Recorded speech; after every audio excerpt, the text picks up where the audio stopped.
स्पर्धेमध्ये खूप चांगला रिस्पॉन्स जो आहे की आणि शिवाजी पार्क मैदानात पण बघितला ज्या प्रकारे राज ठाकरे उद्धव ठाकरे त्यांनी प्रेझेंटेशन दाखवलं, काय सांगाल त्या माध्यमातून? एक लक्षात घ्या, काल साधारण लोक विचारत होते, विशेषतः मीडिया, पहा देवेंद्र फडणवीसांनी मुंबईत 50 सभा केल्या, भारतीय जनता पक्ष 100वर सभा करते,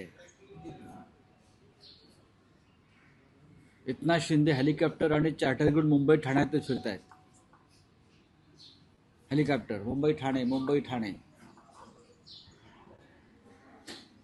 शिवसेना कुठे आहे? राज ठाकरे कुठे आहेत? मी त्यांना एवढं सांगत होतो, ठाकरेंना 1760 सभा घेण्याची गरज नाही. एक सोनार की और 2 लोहार की. आता 2 लोहार की है आमच्या, एक सोनार की 2 लोहार की. कालची शिवतीर्थावरची सभा ही गेम चेंजर सभा आहे, परिवर्तन करणारी सभा. शिवतीर्थ ओसंडून वाहत होतं आणि शिवसेना पक्षप्रमुख उद्धव ठाकरे आणि महाराष्ट्र नवनिर्माण सेनेचे प्रमुख राज ठाकरे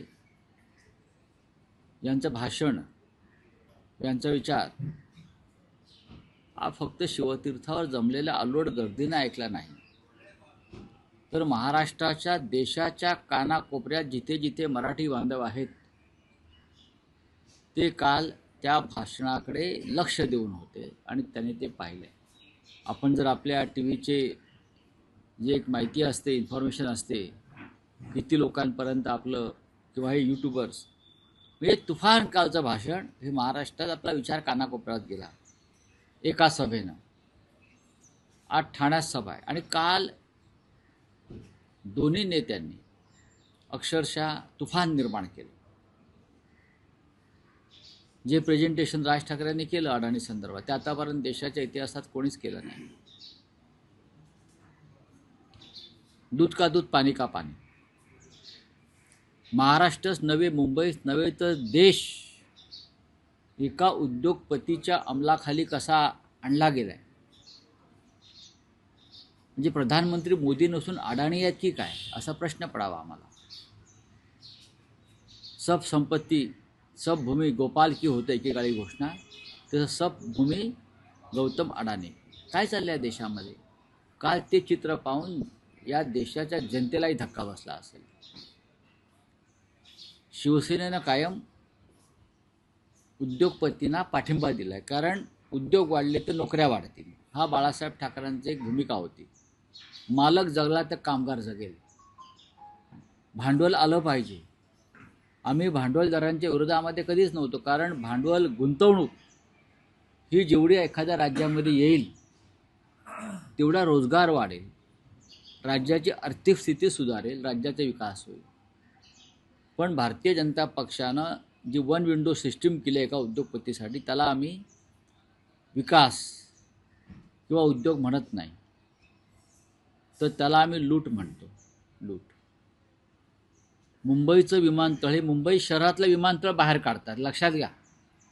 इतक्या मोठ्या शहराला यापुढे स्वतःचं विमानतळ नसेल, आंतरराष्ट्रीय दर्जाचं आहे नाही शहर, इतक्या मोठ्या मुंबई महाराष्ट्राच्या राजधानीला स्वतःचं विमानतळ यापुढे नसेल. महाराष्ट्राला त्या दृष्टीनं कमजोर करण्यासाठी, मुंबईचं कम्युनिकेशन दळणवळण तोडण्यासाठी हे विमानतळ नवी मुंबईला शिफ्ट करतात, गरज नसताना. तुम्ही कल्पना करा, ही मुंबई राज्याची राजधानी, देशाची आर्थिक राजधानी आहे आणि त्या मुंबईला यापुढे विमानतळ नाही. हे काल राज ठाकरेंनी परखडपणे दाखवलं. फक्त अंबानीचीच नव्हे तर आपण बघतोय की मकरंद नार्वेकर जे आहेत त्यांची संपत्ती पण 2017ला 3.5 ती आता त्यांची जी आहे ती 124 कोटी रुपयांची झाली आहे. अडाणी अंबानी पण श्रीमंत होते, पण नेते पण श्रीमंत होते. बघा, 120 कोटी 110 कोटी हे आता आकडे राहिलेले नाही आहेत नेत्यांच्या बाबतीमध्ये. विशेषतः भाजपच्या संबंधित जे नेते आहेत, मी त्यांचं म्हणतो खास करून, त्यांच्यासाठी फार लहान आकडे आहेत. 100 कोटी, 150 कोटी, 200 कोटी. भारतीय जनता पक्षाच्या साधा नगरसेवकाची एवढी संपत्ती आता आहेच. यांचे व्यवसाय काय आहेत, यांचे व्यवहार काय आहेत, याचा तपास आयकर विभाग, ईडी करणार आहे का? नाही करणार. आमच्या 10-12 लाखाचा तपास केला फक्त.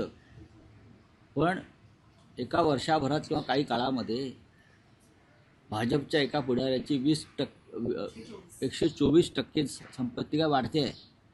124 कोटी का काय? 124 कोटी. हां, ते त्यांच्यासाठी काही नाही आहे.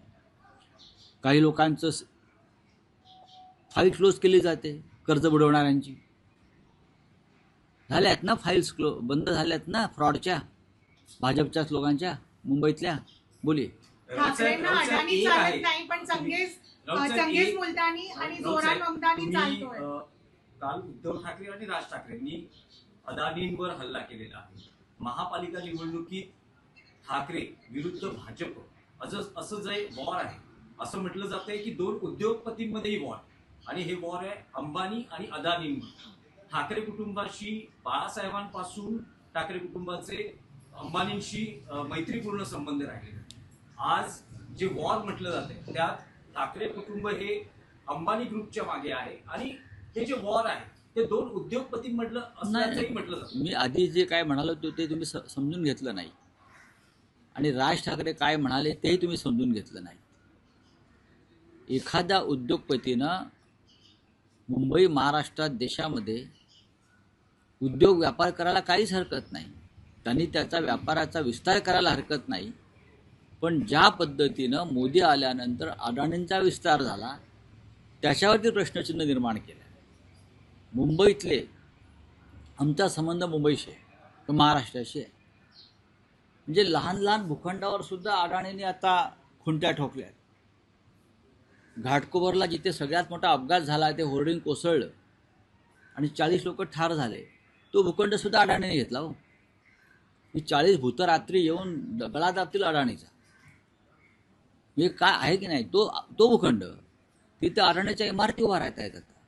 म्हणजे तुम्ही काय काय गिळताय, गिळाला मर्यादा असतात ना. या देशामध्ये रतन टाटासुद्धा आहेत, टाटा उद्योग समूह आहे. या देशामध्ये अजित प्रेमजी आहेत. या देशामध्ये बाबा कल्याणी आहेत. या देशामध्ये बिर्ला आहेत.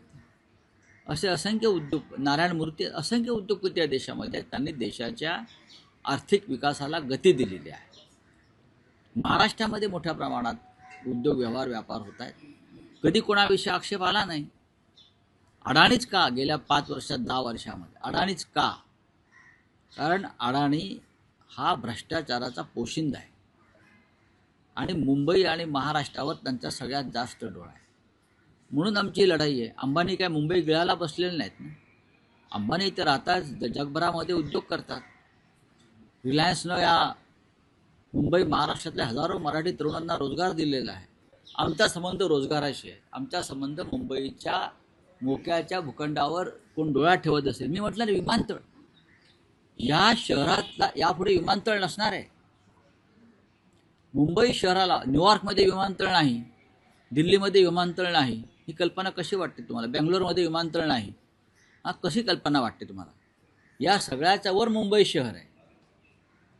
जे मोजक्या आंतरराष्ट्रीय शहरात त्याची गणना होते, त्या आंतरराष्ट्रीय शहरामध्ये छत्रपती शिवाजी आंतरराष्ट्रीय विमानतळ जे उभं केलं आहे, ते छत्रपती शिवाजी इंटरनॅशनल एअरपोर्ट हे नाव पुसलं जाणार आहे.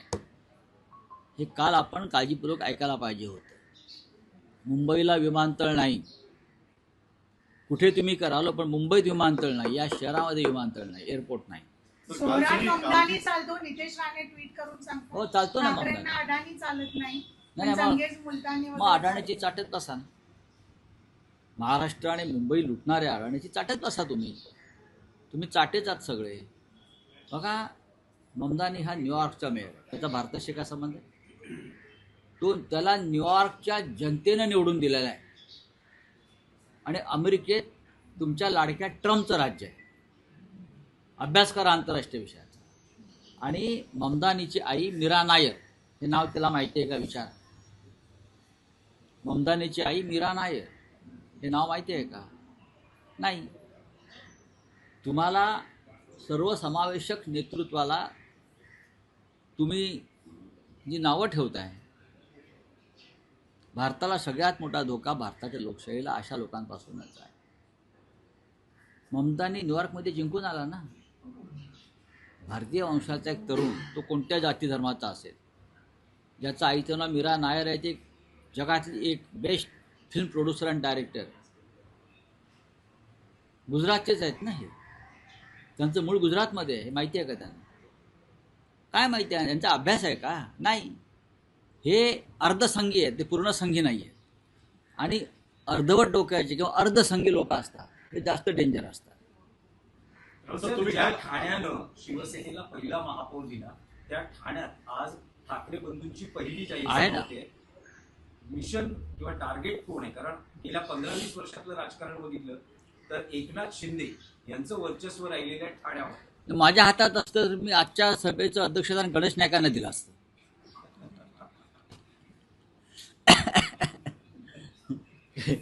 खरं म्हणजे नवी मुंबई ठाण्याचं राजकारण सध्या गणेश नाईक गाजवत आहे.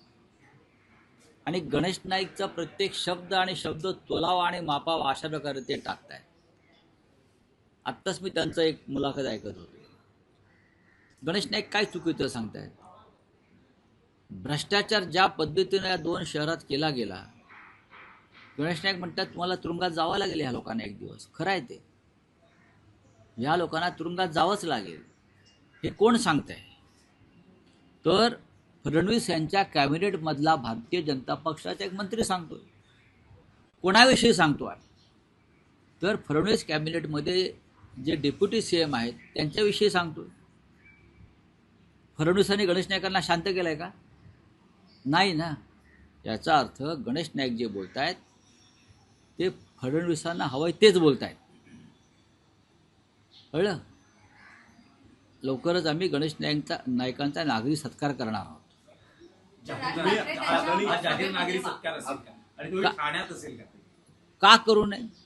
एक माणूस बेधडकपणे काही सत्य सांगतोय, जे आम्ही सांगतो, पण सरकारमध्ये असलेली व्यक्ती सांगते. एक व्यक्ती. कसा भ्रष्टाचार चालू आहे या 2 महानगरपालिकांमध्ये आणि सरकारमध्ये, हे एक मंत्री उघडपणे बोलतोय, बेधडकपणे बोलतोय, बेपर्वा होऊन बोलतोय. अशा धाडसी माणसाचा गौरव केलाच पाहिजे आणि जनतेने केला पाहिजे. जनतेने केला पाहिजे. मी काय चुकीचं बोलत नाही आहे ना. गणेश नाईक जे सांगतायत ते महाराष्ट्रानं ऐकलेलं आहे आणि महाराष्ट्राला पटलेलं आहे. गणेश नाईक जे म्हणतायत की मला हायकमांडनं परवानगी द्यावी, मी यांचा टांगा पलटी करेन. माझं गणेश नाईकांना असं आव्हान आहे, तुम्ही महाराष्ट्राचे नेते आहात, आपण पूर्वी शिवसेनेमध्ये सुद्धा होता, आपण शरद पवार साहेबांबरोबर सुद्धा काम केलं आहे. भ्रष्टाचारांचा टांगा पलटी करायला हायकमांडची गरज लागत नाही. हे आपला एक अंतरात्मा आपल्याला सांगतो की आपल्याला लढाई केली पाहिजे भ्रष्टाचाराविरुद्ध. गणेश नाईकांनी ती केली पाहिजे. त्यांच्यात ती क्षमता आहे. ठाकरे टीका केली, मात्र तुमचे मित्रपक्ष असलेले शरद पवार राष्ट्रवादी बारामध्ये कशा पाय घातल्या गेला एकदा म्हणाला का आमचा तो अदानी भाऊ आहे. आपण कालच्या सभेवर बोलू. काल ठाकरे बंधू असं म्हणाले की जर आज बाळासाहेब असते तर आम्हाला एकत्र व्यासपीठावर बघून त्यांना आनंद झाला असता. फडणवीस असं म्हणत आहे जर 2 ठाकरे बंधूंना जर मी एकत्र आणलं असेल तर बाळासाहेबांचे आशीर्वाद मला मिळतील. बघा, फडणवीसांनी स्वतःविषयी फार गैरसमज करून घेऊ नये. ही महाराष्ट्राची गरज होती, मराठी माणसाची गरज होती, इच्छा होती, त्यातून हे घडलंय. देवेंद्र फडणवीसांनी त्यांच्या मंत्रिमंडळामध्ये एकोपा आणावा. जसं मग असे मी नाईकांचं बोललो, इतर काही गोष्टी आहेत. आमची चिंता अजिबात करू नये ठाकरेंची. ठाकरे समर्थ आहे. ठाकरेंनी कायम महाराष्ट्राला एक संदेश दिला मराठी माणसाला, भिवू नका, आम्ही तुमच्या पाठीशी आहोत. म्हणून काल इतका जनसागर उसळला. ती भाड्याची माणसं नव्हती आणि आम्हाला मतं विकत घ्यावी लागणार नाहीत.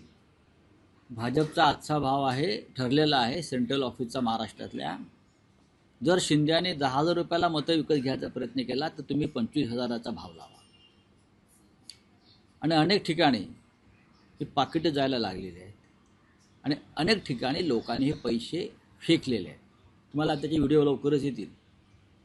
काल त्याच दोन्ही फडणवीस यांनी पक्षातर्फे काल टीका केली आहे अजित पवारांवर. ते म्हणाले की अजित पवारांनी ज्या घोषणा केल्या आहेत ते कोणीही काही करू शकतं. जर अजित पवार पुण्यात मेट्रो प्रवास मोफत करत असतील महिलांना, मी एअर ज्या सेवा आहेत त्या मोफत करेन, कोणी कशाही काल अजित पवारांनी एक घोषणा केली त्यांच्या जाहीरनाम्यात सुप्रिया सुळे यांच्याबरोबर. महापालिका जर त्यांच्या ताब्यात आली तर ते पुण्यात मेट्रो आणि बस सेवा मोफत करणार. हे कोण म्हणत आहे? अजित पवार, डेप्युटी CM, आणि त्याच्यावरती CMने टीका केली. माझं अजित पवारांना आव्हान आहे, आपण राज्याचे अर्थमंत्री आहात, फक्त पुण्यातच मोफत कशाला बस सेवा आणि मेट्रो? मुंबईतही करा, ठाण्यात करा, आणि त्या महापालिकांना तेवढा निधी द्या त्या संदर्भात. पुण्यामध्ये तुम्ही जर मोफत करणार असाल तर या महाराष्ट्रातल्या प्रत्येक शहरातल्या नागरिकांना तो अधिकार आहे बस सेवा मोफत घेण्याचा किंवा मेट्रो मोफत करण्याचा. फक्त पुण्यावर नको. माझं मुख्यमंत्र्यांना आव्हान आहे, अजित पवार थापा मारत असतील तर त्या थापेबाजीला आळा घाला. अजित पवार खोटे बोलत असतील, अजित पवार भारतीय जनता पक्षावर टीका करतायत तरी ते मंत्रिमंडळात आहेत. हा काय ठरवून चाललेली कुस्ती आहे का? कळेल आम्हाला नंतर. पण मोफत बस सेवा आणि मेट्रो सेवा जर पुण्यात करणार असाल तर मग मुंबईच्या जनतेचा अधिकार सुद्धा तो आहे मागण्याचा. मुंबई महानगरपालिकेचा, ठाणे महानगरपालिकेचा, कल्याण डोंबिवलीचा, सगळ्यांना द्या तुम्ही, अख्ख्या महाराष्ट्राला द्या.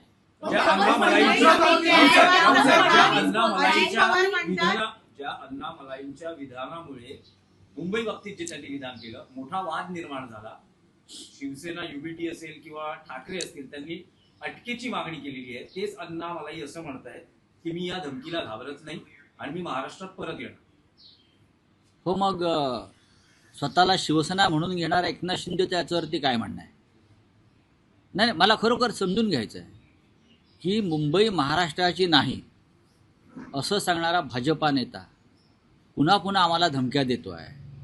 राज्याचे मुख्यमंत्री फडणवीस, राज्याचे 2 उपमुख्यमंत्री जे मराठी माणसाचं मीठ खात आहेत, त्यांची याच्यावर भूमिका काय? आम्ही बघू. अशा अण्णा गण्णा मलाई खूप आले आणि गेले, बरं का? हां, ही रसमलाई आहे. काल म्हणाले ना राजसाहेब, अशा मलाया खूप खातात. मुंबईत यांना बोलवता आणि वातावरण खराब करतात हे लोक, भाजपचे लोक. ही चाचपणी सुरू आहे मुंबई तोडण्यासाठी. अण्णामलाई काय सांगतो साला भडवा? काय सांगतो अण्णामलाई? मी परत येणार. कोण आहे अण्णामलाई हा? याची अवकात काय आहे या अण्णामलाईची? कोण आहे हा की आम्हाला धमक्या देतो मराठी माणसाला? हा, त्याला त्याच्या राज्यात कोणी विचारत नाही. त्याच्या राज्यात हे भाजपने आमच्यावर फेकलेले मुंगळे आणि डेंगळे आहेत. प्रकरणात अजित पवार बोला. सांगतायत हो गया? राज्य निवडणूक आयोगाने असं म्हटलंय की ते निवडणूक मतमोजणी जी आहे ती एकेका सिंगल बॉर्डाची बघू आम्ही. चला. चला.